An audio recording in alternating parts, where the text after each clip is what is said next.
Kisah seram, warung gaib di alas roban. Angin, malam berhembus, dingin saat Bima mengendarai motornya melintasi alas roban. Jalanan sepi, hanya suara mesin dan gesekan dedaunan yang terdengar. Sudah hampir tengah malam, dan kabut mulai turun, membuat jarak pandang semakin pendek. Motor Bima tiba-tiba tersendat. "Ah, jangan sekarang," gumamnya panik. Ia menepi. Dicoba berkali-kali, motornya tetap tak mau menyala. Sinyal ponsel pun hilang. Di tengah hutan gelap seperti itu, rasa takut mulai merayap. Saat itulah ia melihat cahaya redup di kejauhan. Sebuah warung. "Alhamdulillah," katanya lega. Bima berjalan mendekat. Warung itu tampak sederhana, bangunan kayu tua, dengan lampu minyak yang berkedip pelan. Di dalamnya ada seorang ibu tua, duduk diam di belakang meja. "Ada yang bisa saya bantu, Nak?" Suara si ibu terdengar pelan tapi jelas. "Iya, Bu, motor saya mogok. Boleh saya numpang istirahat sebentar?" Ibu itu tersenyum tipis. "Silakan, mau minum kopi?" Bima mengangguk. Ia duduk, mencoba menghangatkan diri. Aneh, meski di luar dingin, di dalam warung terasa sangat hangat, tapi bukan hangat yang nyaman, lebih seperti pengap. Ia mulai memperhatikan sekitar. Tidak ada suara serangga, tidak ada angin, dan tidak ada bayangan. Bima menoleh ke arah lampu. Ia melihat bayangannya sendiri samar, tapi bayangan si ibu tidak ada.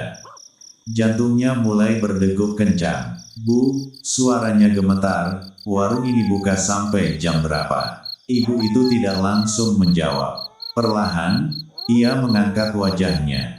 Senyumnya melebar, terlalu lebar. "Sampai, ada yang menemani saya." Tiba-tiba lampu minyak berkedip keras. Suasana berubah dingin seketika. Bima berdiri dengan panik. Saat ia hendak keluar, pintu warung tiba-tiba tertutup sendiri dengan keras. Brak, ia berbalik, ibu itu kini berdiri tepat di belakangnya. Wajahnya pucat, matanya kosong, dan kakinya tidak menyentuh lantai. "Kamu capek ya, Nak?" bisiknya tepat di telinga Bima. Bima menjerit dan menabrak pintu, berusaha keluar sekuat tenaga. Tiba-tiba, semua gelap. Bima terbangun di pinggir jalan, pagi hari. Beberapa warga mengelilinginya. "Kamu pingsan di sini semalaman," kata seorang bapak.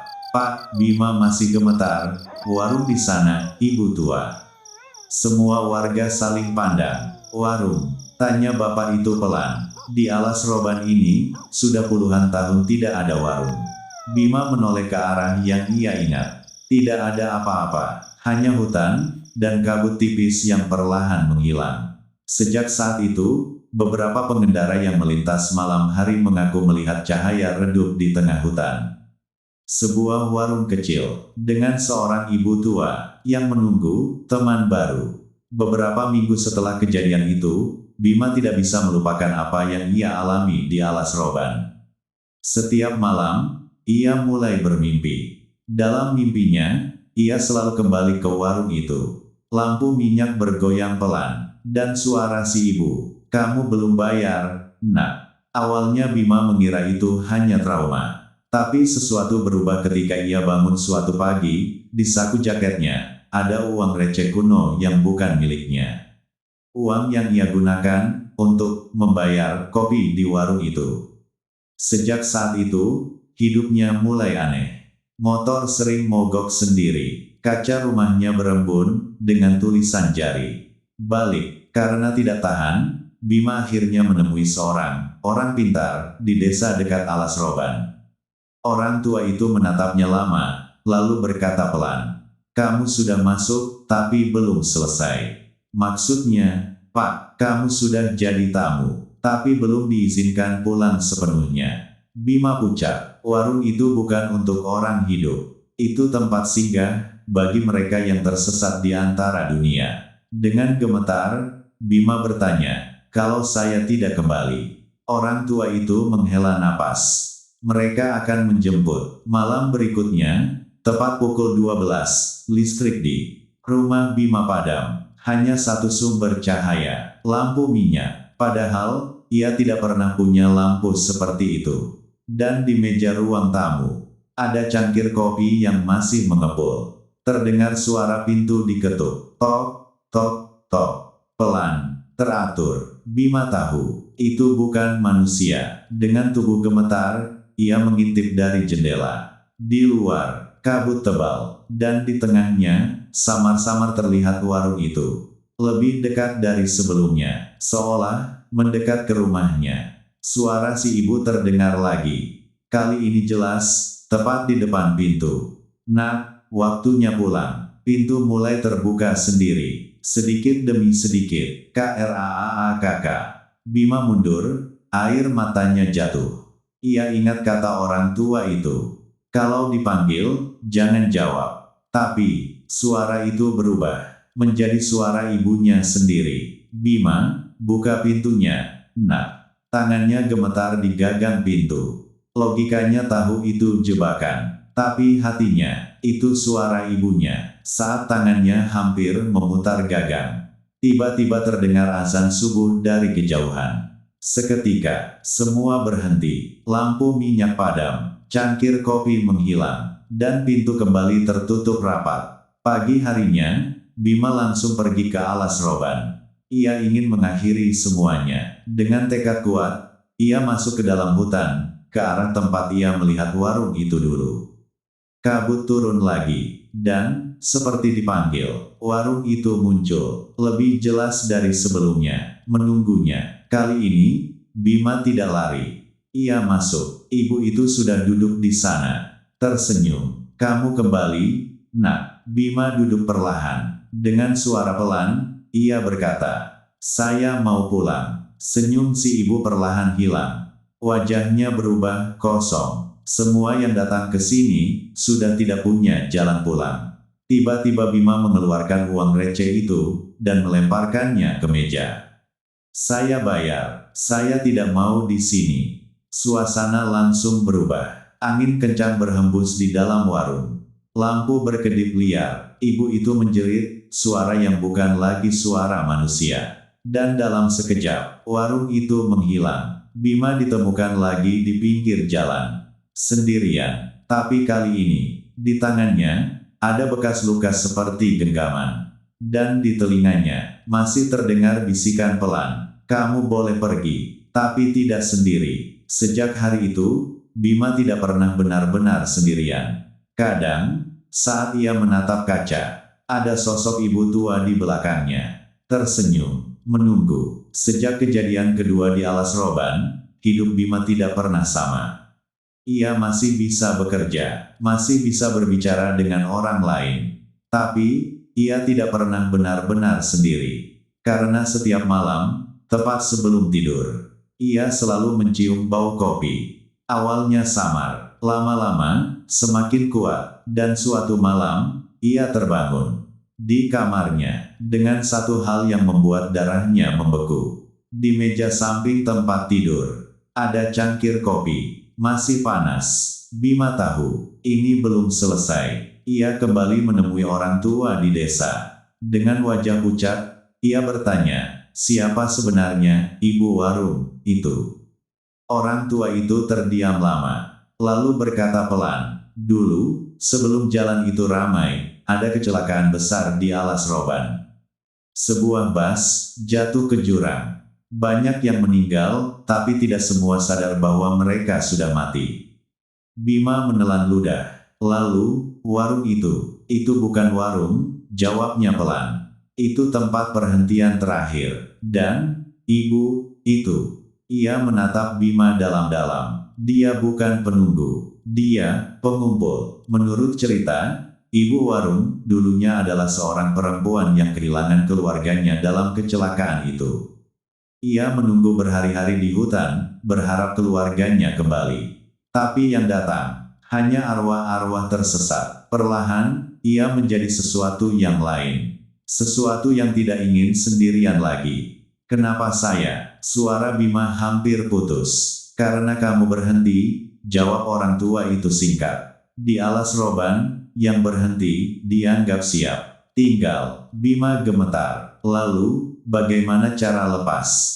Orang tua itu menggeleng pelan. Kamu sudah pernah masuk dan kembali. Itu jarang terjadi. Artinya, ia berhenti. Dia belum selesai denganmu. Malam itu, Bima memutuskan untuk tidak tidur. Ia duduk di ruang tamu. Semua lampu dinyalakan. Tidak ada kopi. Tidak ada bau aneh. Jam menunjukkan pukul 2.13.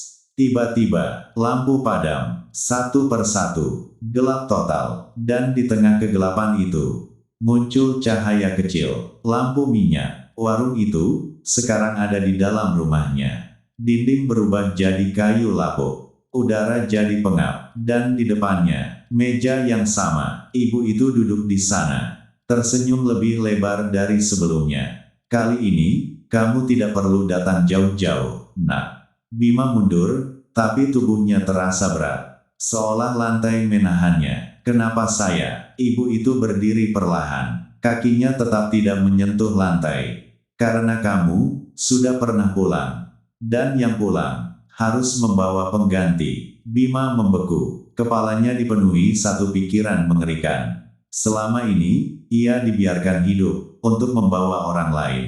Tiba-tiba, semua kejadian masuk akal. Motor mogok, warung muncul. Iya, selamat, bukan kebetulan. Itu, umpan. Ibu itu mendekat. Wajahnya kini berubah, mata hitam pekat, mulut terbuka terlalu lebar. Siapa yang akan kamu bawa, nak? Bima menjerit. Tidak, dengan sisa tenaga, ia berlari ke arah pintu. Dan menabraknya. Brak, pagi hari, warga menemukan rumah Bima kosong. Tidak ada tanda perlawanan, tidak ada darah, tidak ada jejak, hanya satu hal yang tersisa di meja ruang tamu. Sebuah cangkir kopi, dan uang receh kuno. Beberapa bulan kemudian, seorang pengendara melintas malam hari di alas roban. Motornya mogok, ia panik, lalu melihat sebuah warung kecil, dengan lampu minyak. Di dalamnya, ada dua sosok, seorang ibu tua, dan seorang pria muda, yang tersenyum kosong. Silakan masuk, kata pria itu pelan.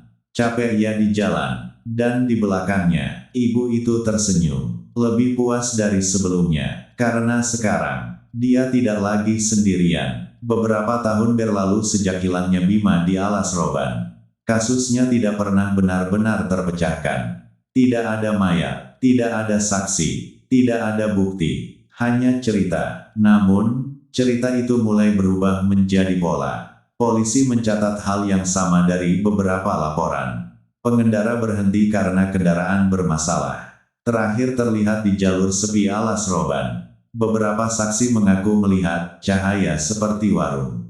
Korban hilang tanpa jejak. Yang lebih aneh, beberapa orang kembali, tapi tidak seperti sebelumnya. Seorang sopir truk pernah ditemukan duduk di pinggir jalan, menatap kosong. Saat ditanya, ia hanya berkata, ada warung, saya cuma minum kopi. Hangat, tenang. Ketika polisi memeriksa lokasi yang ia maksud, tidak ada apa-apa. Tapi malam berikutnya, seorang petugas ronda desa yang penasaran mencoba berjaga lebih lama di pinggir hutan. Sekitar pukul 1 pagi, ia melihat sesuatu. Kabut turun perlahan, lalu cahaya kecil muncul, dan benar saja, sebuah warung. Petugas itu tidak mendekat, ia hanya mengamati dari jauh. Namun ia bersumpah melihat dua sosok di dalamnya. Seorang ibu tua, dan seorang pria muda. Pria itu keluar sebentar, melihat ke arah jalan, seolah mencari seseorang. Dan untuk sesaat, mata mereka bertemu. Keesokan harinya, petugas itu mengundurkan diri. Tanpa penjelasan, cerita tentang warung gaib itu menyebar dari mulut ke mulut. Para sopir mulai punya aturan sendiri. Jangan berhenti di alas roban tengah malam. Jangan menanggapi suara yang memanggil. Jangan pernah menerima makanan atau minuman dari tempat asing. Tapi tetap saja, selalu ada yang melanggar. Karena warung itu tidak selalu muncul di tempat yang sama. Tidak selalu terlihat seperti warung. Kadang, ia muncul sebagai warung modern. Kadang seperti rest area kecil. Kadang hanya seseorang yang menawarkan bantuan. Dan yang paling mengerikan, beberapa orang mengaku melihatnya bukan di alas roban. Seorang mahasiswa di luar kota pernah bersumpah. Ia melihat warung itu di pinggir jalan sepi, dengan ibu tua, dan seorang pria muda yang tersenyum. Saat ia melihat papan kayu di depan warung itu, ada tulisan samar, warung singgah, dan di bawahnya, tulisan kecil yang hampir tidak terbaca. Yang datang, tidak selalu kembali. Kalau kamu kebetulan lewat jalan sepi malam hari, dan melihat warung yang tampak terlalu sepi, terlalu tenang, terlalu menunggu, jangan langsung masuk, karena mungkin itu bukan tempat untuk beristirahat, tapi tempat untuk ditinggalkan. Malam itu, kamu berkendara sendirian. Jalanan panjang, gelap, dan terasa tidak berujung. Pepohonan tinggi di kiri kanan seperti menutup langit. Tidak ada kendaraan lain, tidak ada suara selain mesin dan angin. Kamu sadar, ini mirip jalur di alas roban. Lalu, motor kamu mulai kehilangan tenaga. Pelan, tersendat, dan mati. Kamu mencoba menyalakan ulang. Sekali, dua kali, gagal, sinyal ponsel hilang, sunyi. Lalu kamu melihatnya, di depan, cahaya hangat, sebuah warung kecil. Kamu ragu, tapi dingin mulai terasa sampai ke tulang. Dan tanpa sadar, kamu melangkah mendekat. Warung itu terlihat biasa saja. Lampu minyak, meja kayu, dan seorang ibu tua di dalamnya. Istirahat dulu, nak, katanya pelan. Suaranya, anehnya terasa familiar. Seperti pernah kamu dengar. Kamu duduk, tanpa sadar, tanpa berpikir panjang. Cangkir kopi diletakkan di depanmu. Asapnya naik perlahan. Aromanya menenangkan, terlalu menenangkan. Ibu tinggal di sini sendiri. Kamu bertanya, tidak ada jawaban. Kamu mengangkat kepala, dan baru sadar, sejak tadi, tidak ada suara apapun di luar. Tidak ada angin, tidak ada serangga, tidak ada dunia. Kamu mulai merasa, ada yang salah. Lalu kamu melihat ke lantai. Bayanganmu ada, bayangan meja ada, tapi tidak ada bayangan si ibu. Jantungmu langsung berdegup keras. Ibu, suaramu pelan, ini tempat apa? Perlahan, ibu itu mengangkat wajahnya, senyumnya melebar, terlalu lebar, tempat singgah. Ia berhenti, lalu melanjutkan, untuk yang tidak ingin melanjutkan perjalanan. Tanganmu mulai dingin, kamu ingin berdiri, tapi tubuhmu terasa berat. Ibu, saya mau pergi. Tiba-tiba, suara lain muncul dari belakangmu.